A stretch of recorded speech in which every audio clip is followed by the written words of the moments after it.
Why are Somalis blaming Black Americans for ICE deportation? There is a new debate happening online. After recent ICE deportation, some voices are pointing fingers, and the conversation has quickly turned into a blame. But here is the real question. Is this actually about one community versus another, or is something deeper going on? Today we are breaking down why this narrative is spreading and who really controls immigration enforcement in the first place. Watch these clips and then I'll come back with more comments. For all the goddamn Somalians that are pissed off of me for making the post that I made, y'all have an in-house problem. Why are y'all mad at black folks? I really want to know. Why y'all mad at us? Y'all made your own communities. Y'all said you had your own culture, separate from us. So now that you're in trouble, you want to claim blackness? Somalis. What's going on with my Somali people? Now when y'all start calling yourselves black? After the recent political attack on the Somalis, with discrimination and fear campaign, some of the Somalis have called it out. This is an attack on black community. The moment they did that, the Black Americans responded, "You're not black. That's our identity." Sheesh. Somalis stepped back and said, "Okay, we'll start calling ourselves Somalis." Chill like that. The moment they did that, the Black Americans responded, "Stop acting like you're not black." Let me show you where the rage bait is coming from, brothers and sisters.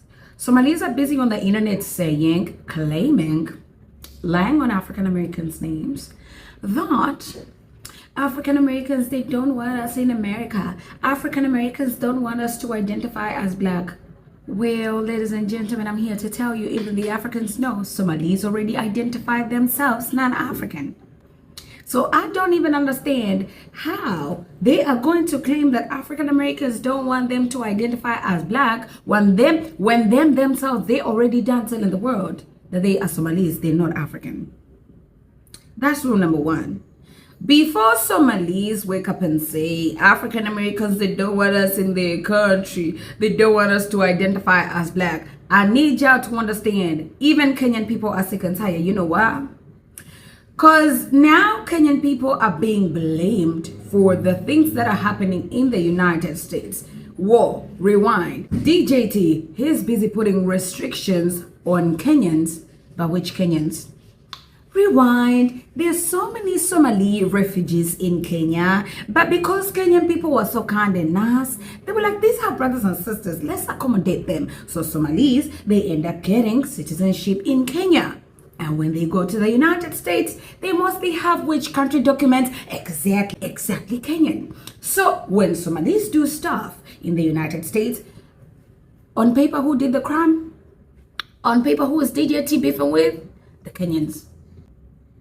When they reach the United States with their Kenyan document, then they speak out that they want to be Somali so bad.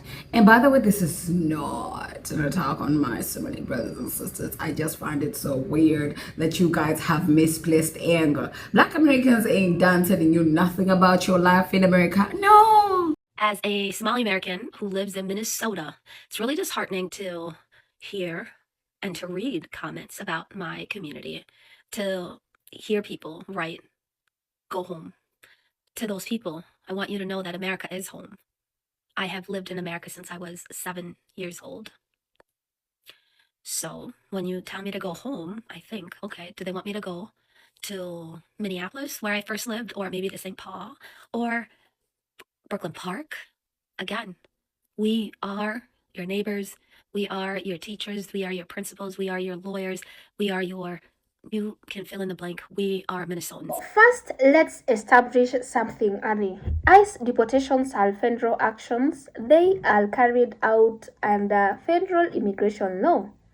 They are not controlled by a local community, neighborhoods, or even ethnic groups. That is very important. So why is the conversation online shifting towards blaming other communities? When deportations happen, emotions run high, families are even affected, people feel fear, anger, and even frustrations. And when emotions rise, people look for something or even someone to explain it. That's human nature. So there are usually three reasons these kind of narratives gain traction. Number one, political confusion. Many people don't fully understand how immigration enforcement work. ICE operates under federal authority. Policy decisions are made at the national level. Enforcement priorities shift depending on administration policies. Enforcement priorities shift depending on administration policies. But online discussions often simplify complex systems into someone must be responsible. That's when pointing fingers begin.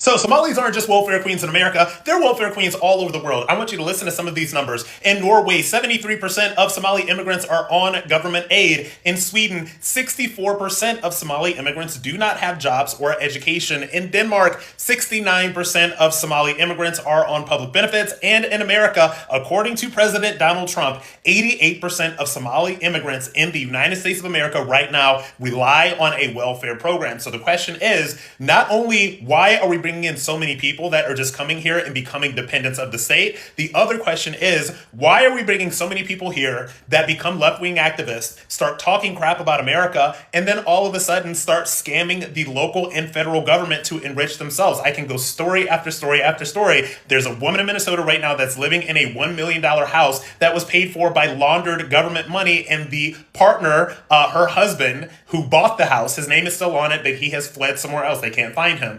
We all know the feeding our children scandal that's going on in Minnesota right now, where they've literally stolen hundreds of billions of dollars from local and federal governments. So the question is, why are we importing so many people from Somalia into... So in many cities, immigrant communities and long-established Black American communities share neighborhoods, schools, and economic spaces. So when resources feel limited, jobs, housing, political influence narratives can form the one group. Jobs, housing, political influence narratives can form that one group is benefiting at the expense of the other, even when the issue at hand is federal immigration enforcement. Like the racists are actually just jealous of Somalis because of how successful we became in a matter of one generation.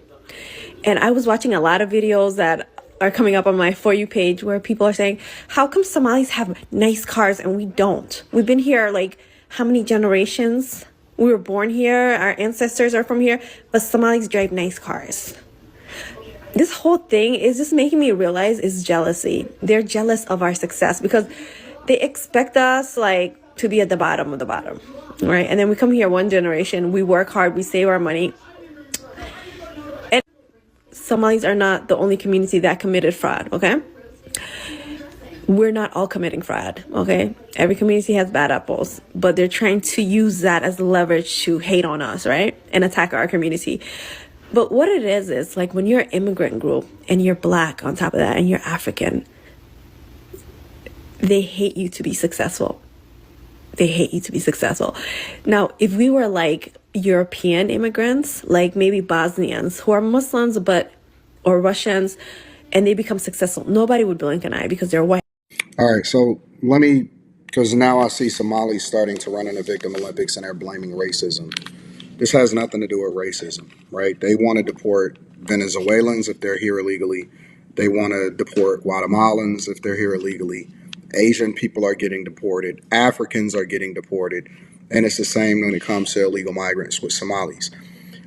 The ignorance in this is so profound because I've never in my life, not one day, have ever heard anybody, and I travel all over.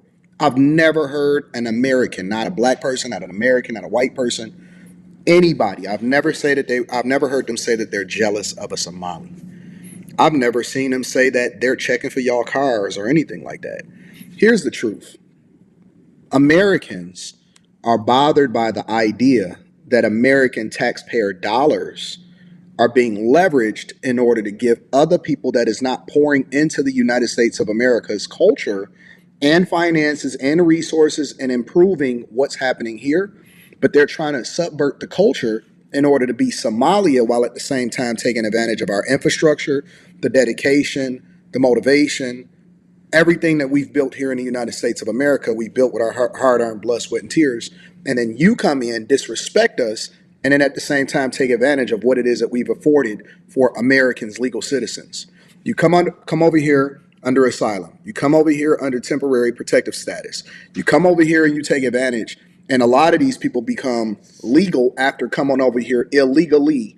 And then they also take advantage of birthright citizenship because now you're saying I'm a first generation born here and all of that stuff. That term shouldn't even be allocated or designated to you. That term is for American descendants of slaves or African descendants of slaves.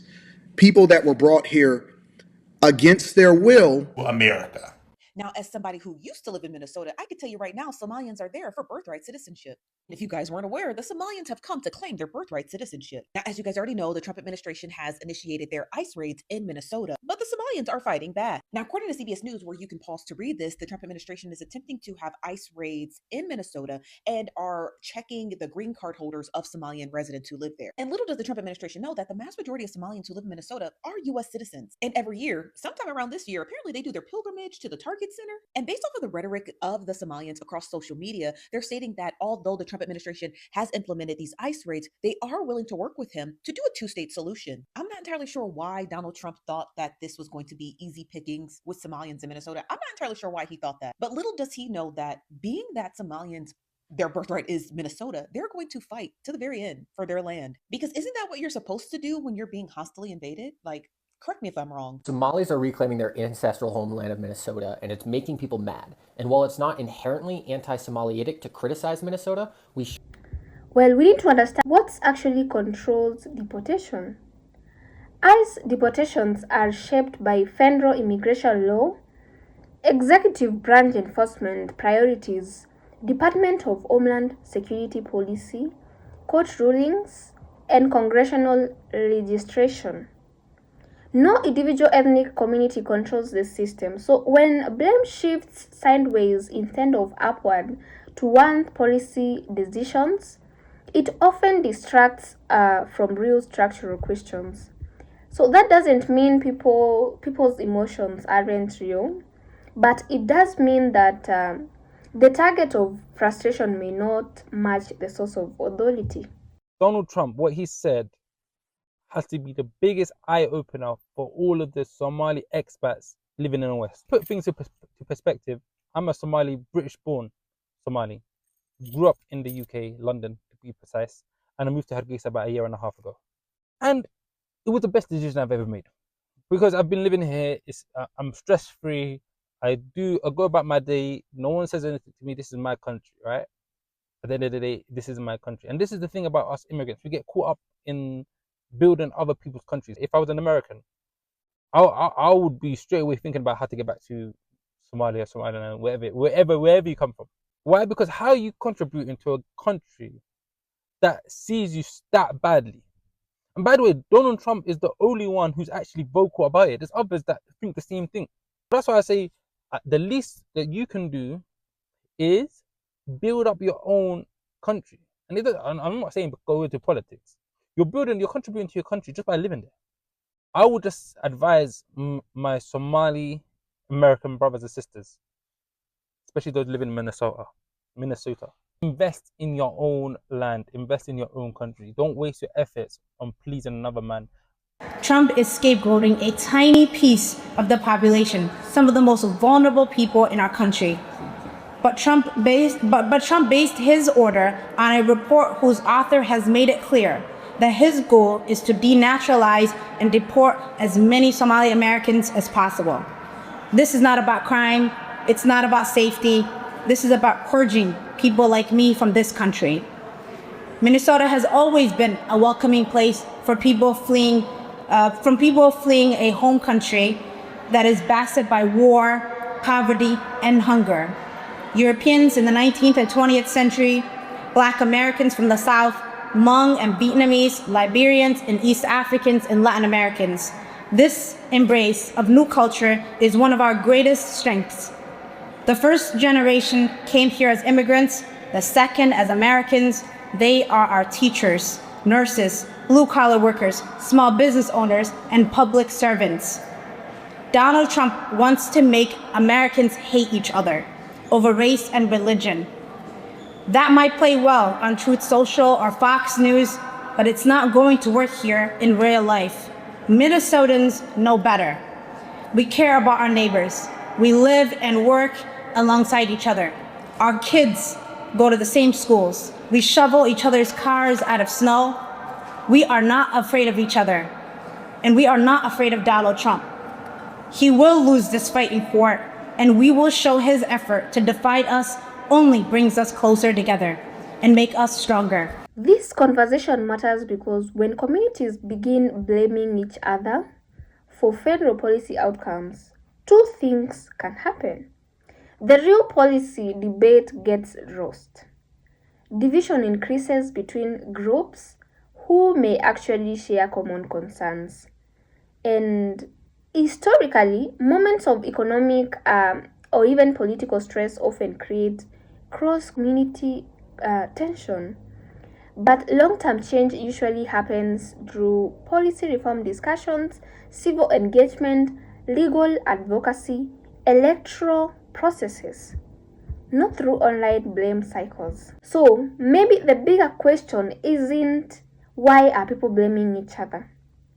It is why does complex federal policy so often turn into a local community conflict, and who benefits when attention shifts away from the actual decision makers?